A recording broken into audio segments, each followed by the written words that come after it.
Thank you very much. And we live in interesting times in the question of origins, and we have on the media at the moment what you might call a Darwin fest, where there are many beautifully filmed and very high budget productions going through Darwin's theory.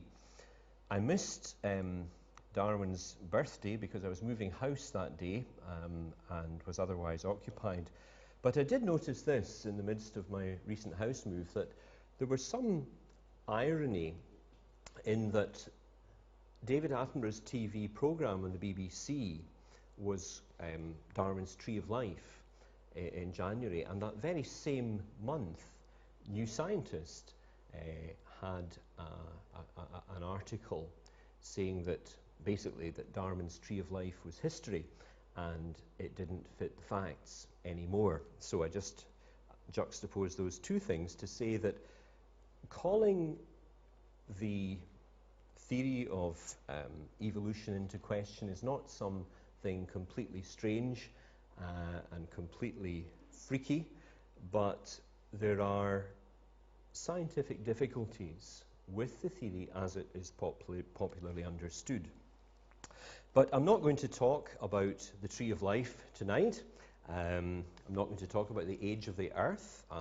Everything I say is compatible with the view that the Earth is what most scientists think, that it's very old, several billion years old. But what I will be wanting to talk about is specifically the key issue of design, because I think that is the one that really defines the debate on origins.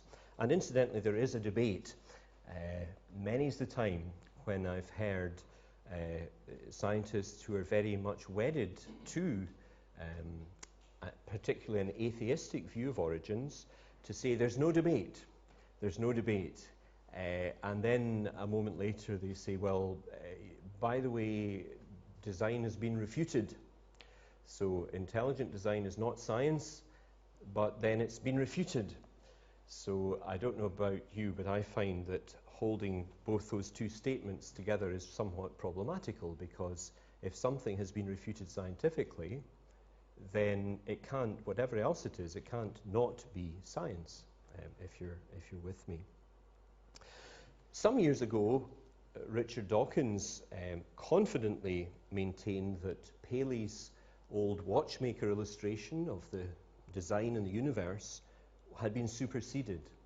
And really, Dawkins set the terms of the debate for several decades, saying that he'd refuted Paley, that Paley was no more, that the watchmaker was not God, there was no supernatural, there was no need to invoke the supernatural in creation because of the blind watchmaker, basically that blind purposeless processes that did not have us in mind designed everything we can see, and that the entire biological world has been the result of two things only: chance and law, natural law and chance. Those two things together in interaction can give you the whole of the complexity of the natural world. And the intelligent design arguments take things further than that. Rather than just going back to Paley, sometimes design arguments are called neo-Paleyism. I don't think that's a very helpful term, because Paley had essentially a subjective idea of what design was. He said, well, it looks kind of designed, and just like a watch looks designed, so does the universe, so do the planets going round, so do flowers and everything. They look designed, so they are designed. But the modern intelligent design movement takes things on further in significant ways, mainly because the criteria they have are objective criteria and are therefore open to rigorous scrutiny. They're not just the opinion of someone who has a particular faith perspective, for example. This looks kind of designed. There are specific criteria that are set down to define whether or not something is designed. Hence the rather confident-sounding title of my talk this evening, The Watchmaker Returns, because the watchmaker argument has come back, I believe, much more strongly than Paley put it 200 years ago. And in fact, as we'll see later, it goes a long way back, more than 200 years. I'm well aware that for many, having confidence that the watchmaker argument has returned is misplaced. For the atheistic Darwinist, he or she would believe that intelligent design has been refuted scientifically, and by the way, that it's not science, the point I've already mentioned. For the theistic evolutionist, someone who accepts Darwinism but thinks God did it, intelligent design is, according to a recent proponent of theistic evolution, Dennis Alexander, is an embarrassment, something that is just not helping the debate at all. And in the recent survey undertaken by Theos, some reaction to that survey, which incidentally showed a strong acceptance of design in the United Kingdom population, as similar surveys have shown in the USA. Some of the people who are very wedded to theistic evolution said, intelligent design is not being dealt with here, it's not science, it's not theology, it's not anything. So I'll leave you to judge if it's anything by the end of the talk. So for the atheistic Darwinist, intelligent design is a problem. For the theistic evolutionist, it's an embarrassment. For the young earth creation position, with which possibly I'm less familiar, I think there may be a view that intelligent design is becoming a bit of a blind alley, and that maybe it's not delivered what the proponents of the design hypothesis said it would, and that maybe we need to go down some other tracks. Well, I hope to show this evening that the design hypothesis is very much still alive and well, that the many claims that have been made that it's been refuted are not ones that hold up terribly well, and that to think of design in the terms that I will be doing is a robust way of understanding the data, a different way of understanding the data that we have of science, and particularly in microbiology and in different fields, from cosmology to molecular biology and different fields like that. Well, the pedigree of the design argument, I want to spend a moment thinking of that. Sometimes it's said real scientists don't believe in design. Well, they do, and the design argument is not some recent invention by people who can't stomach the implications of Darwin's theory. The design viewpoint goes right back to the beginning of history itself. We can think of Cicero, the Roman world, various Greek philosophers, thinking very much that design by a mind, by some kind of higher intelligence, was a sensible thing to believe in. And so when some scientists say that nobody takes design seriously, they really have to be questioned. We don't, for example, get websites set up by scientists to refute alchemy, and yet we do get websites set up to refute intelligent design. So right back into history, and more recently, David Hume, often thought of, especially in this city where the statue, of course, was only unveiled, 10, 15 years ago. David Hume is often claimed to be an advocate of anti-design and atheist arguments. Many atheists I've heard trying to nail Hume to the mast, and it just doesn't work, because what Hume actually said, although he didn't accept everything about design that, say, Christians do, but he in his book, The Dialogues Concerning Natural Religion, most people think that in those dialogues, Hume himself is speaking through the skeptical Philo in one of the dialogues, that he's Hume's mouthpiece. But Philo only criticizes the use to which the argument for design is put. He doesn't criticize the argument from design itself. He actually thinks that the universe does exhibit design. And his main point is that the kind of design that the designer uses is perhaps remote from the kind of design that we experience, but he does not deny design. In fact, quite the contrary. If we look at his Natural History of Religion, we see this particular quotation from David Hume: "The whole frame of nature bespeaks an intelligent author, and no rational inquirer can, after serious reflection, suspend his belief a moment with regard to the primary principles of genuine theism and religion." So if that's an atheist, it's a mighty strange atheist. And nailing Hume to the mast is not something, really, that atheists should do. Bertrand Russell, again, although he was a skeptic, he did respect the argument from design very greatly, especially as expounded earlier by Leibniz. Russell writes this: "This argument, the design argument, contends that, on a survey of the known world, we find things which cannot plausibly be explained as the product of blind natural forces, but are much more reasonably to be regarded as evidences of a beneficent purpose." And he says this familiar argument which he expounds there has no formal defect. That's what he recognizes in this man who was good at dissecting arguments that he found to be flawed.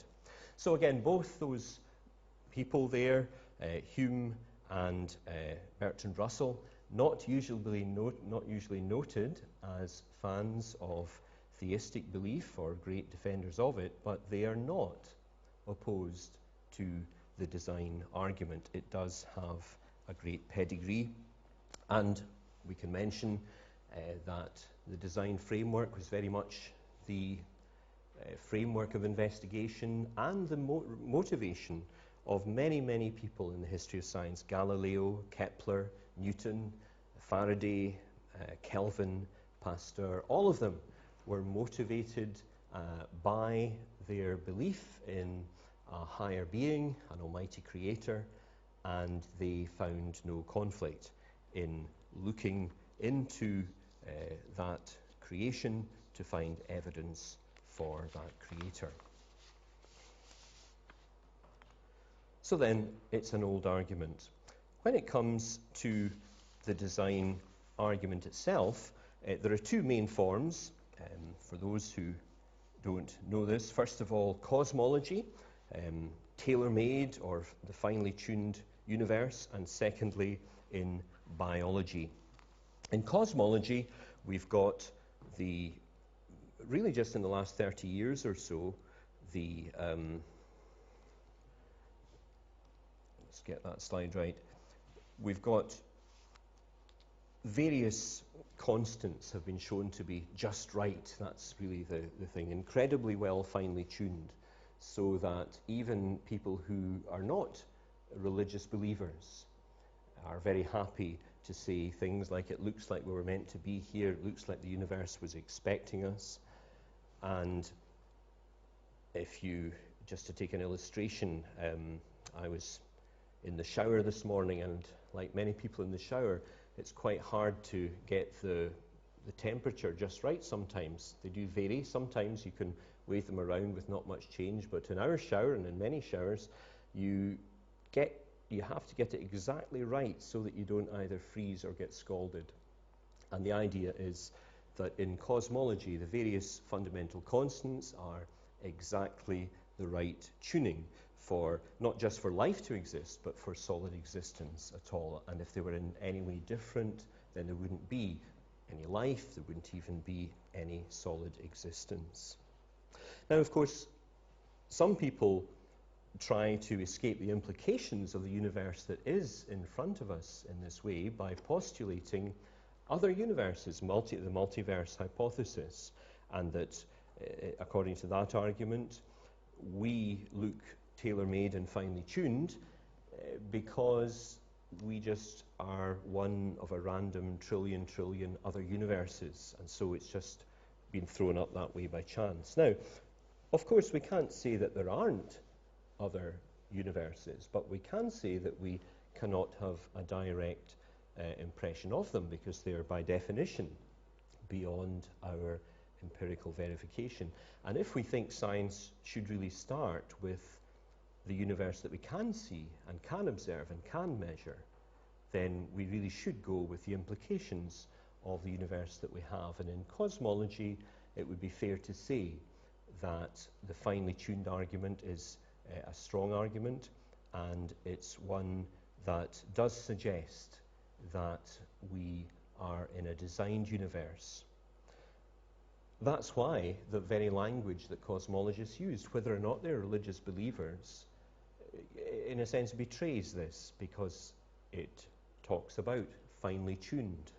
That speaks of a tuner. It talks about tailor-made. That's the language of manufacture and design. And they're almost having to use those expressions to make their point.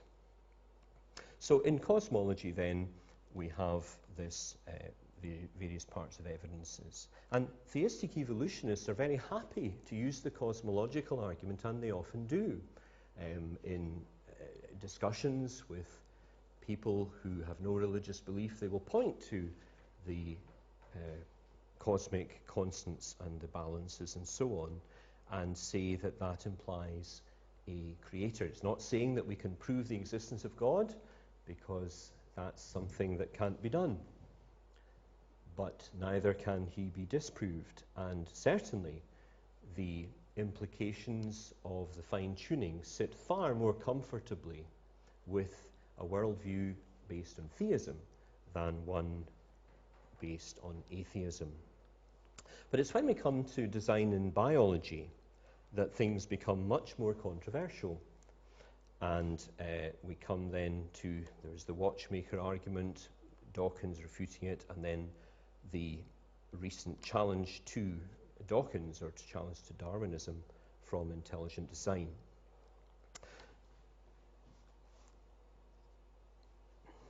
What I want to do here is just have a brief outline of the reasons why design is important in biology and why it points to something else, something other than random mutations and natural selection accounting for things, something beyond chance and necessity, chance and law.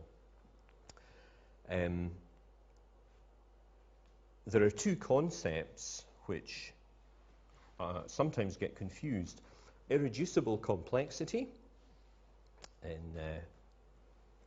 biology, and that would have been promulgated mainly by Michael Behe, and secondly, specified complexity by William Dembski, the mathematician. And these two things then, just looking at them in turn, irreducible complexity starts with the vast complexity that there is in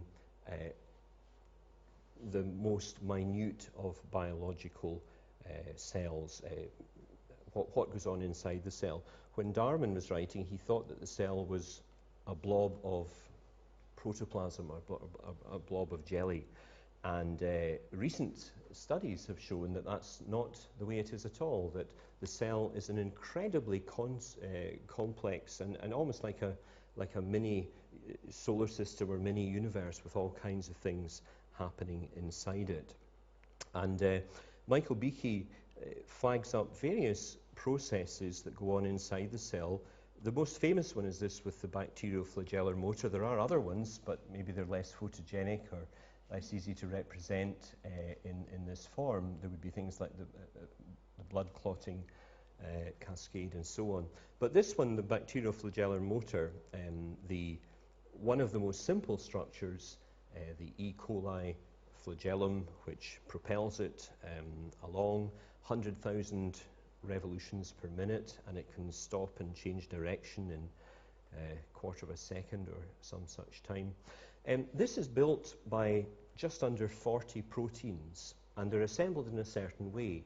And Behe's argument was that he couldn't envisage how, or it had remained to be proven, how you could get that in a step-by-step Darwinian manner.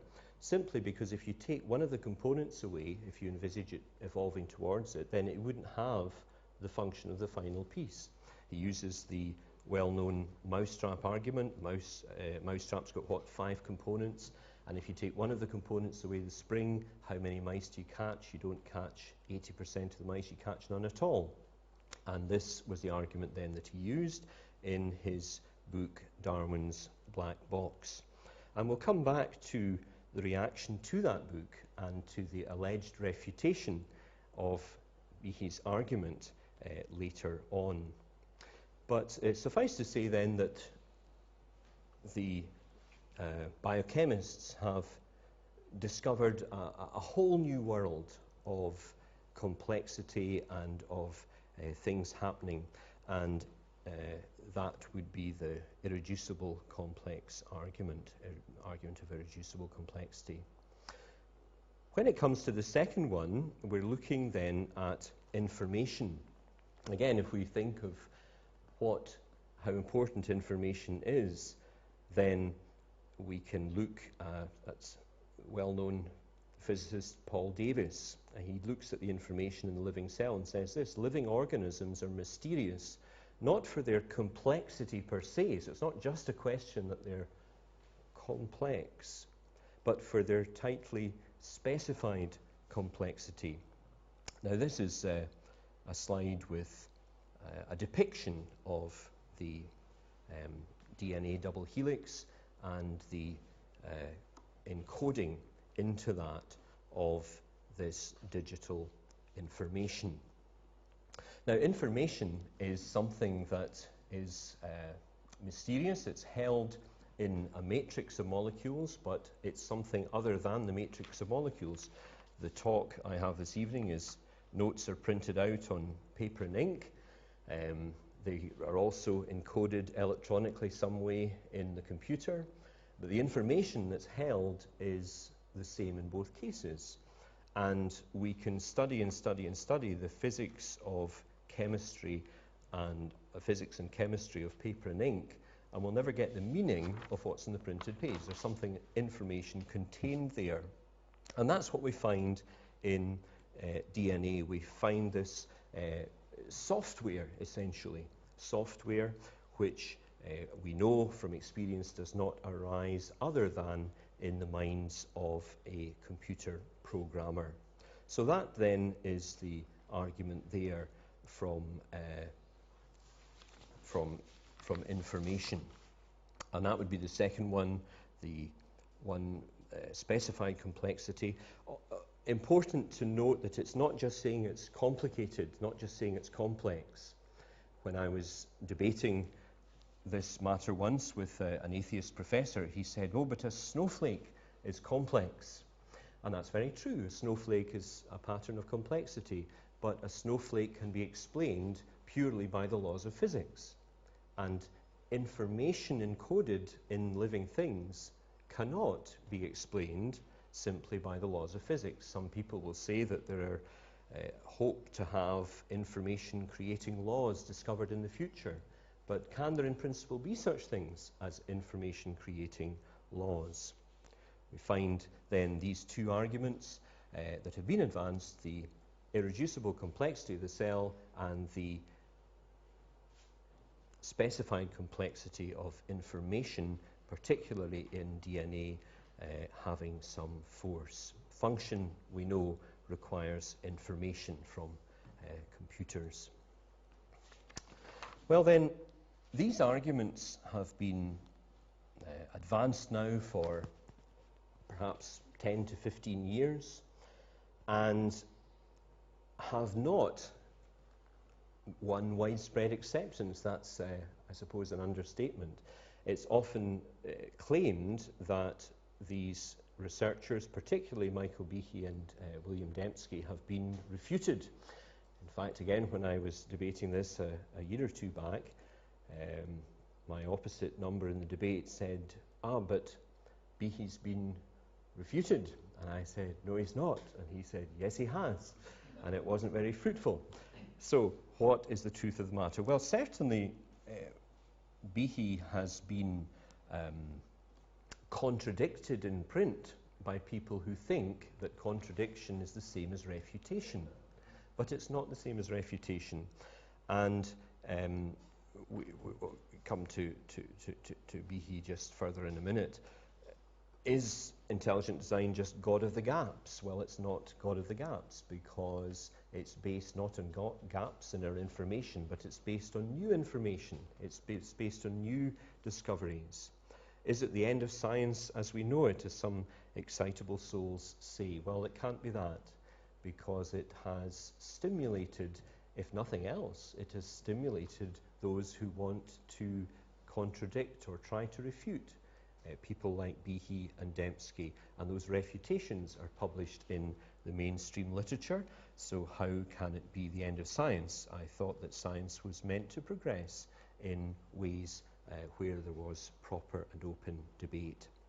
It's often said, but there's no data, there's no research published by people who advance intelligent design.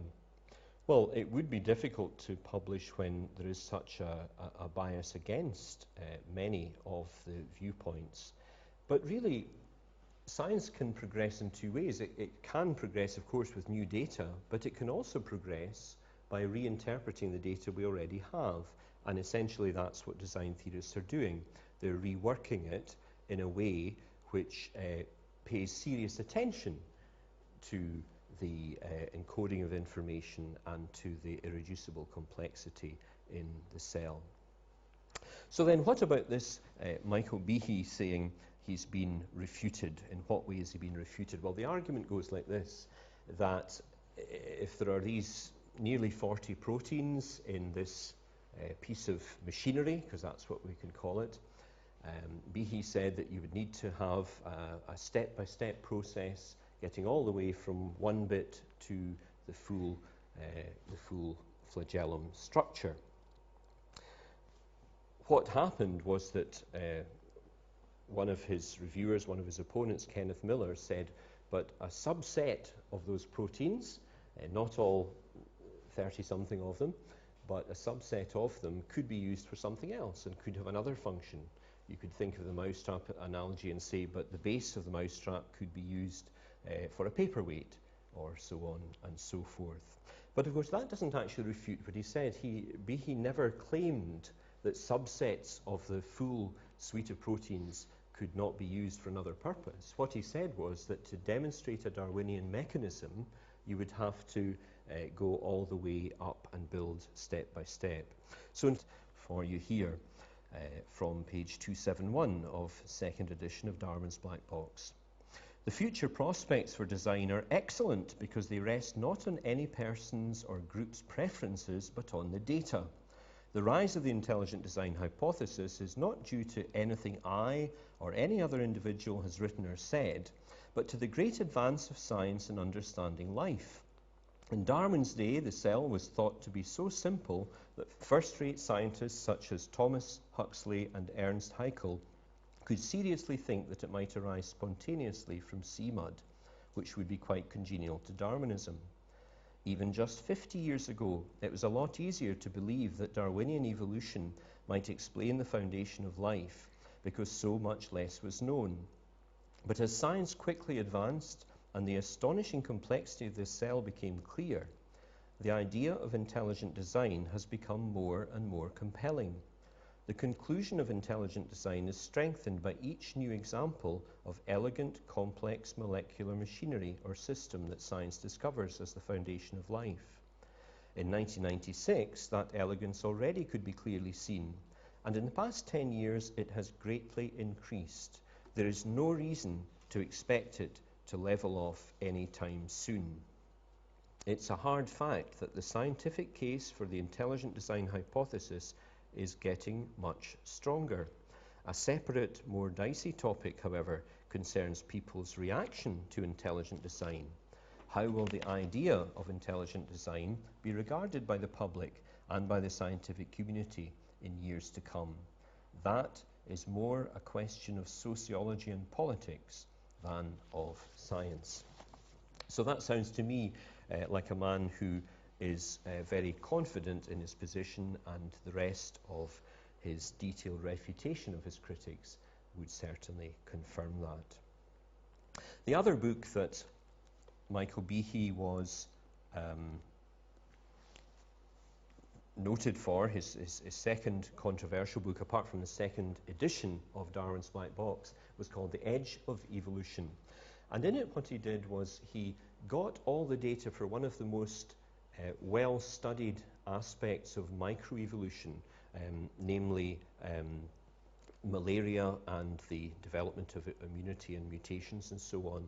And he showed that what can actually be achieved at that level is very, very limited. It's not non-existent, but it's very limited indeed. And what happens if there is a beneficial mutation? It happens that that happens with information being closed down because of micro mutations, not the creation of new information. So it's a big pool of information, and bits of it are shut down in the mutation. So it's not the generation of anything new. All of this is very, very ably put out, and he again engages with his critics at his Amazon blog, and I would recommend that to you.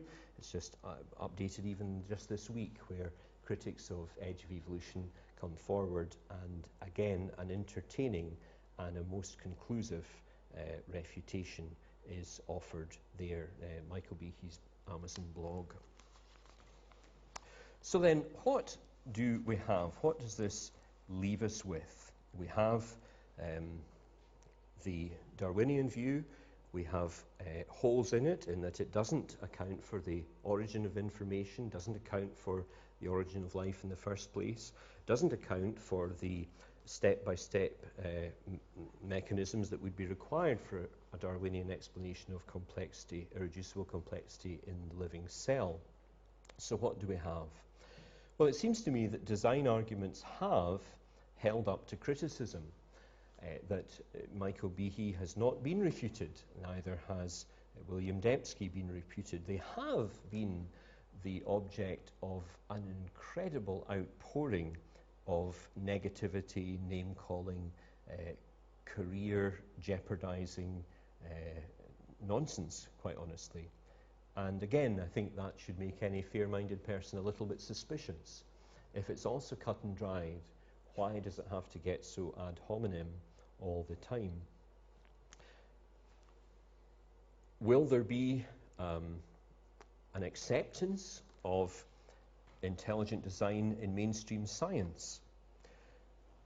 Well, that's a hard one to say. What I find interesting is that when the Big Bang theory was first put forward, it was strongly resisted in many quarters, because in an age when, before the Big Bang theory came in, there was an acceptance of an eternal universe.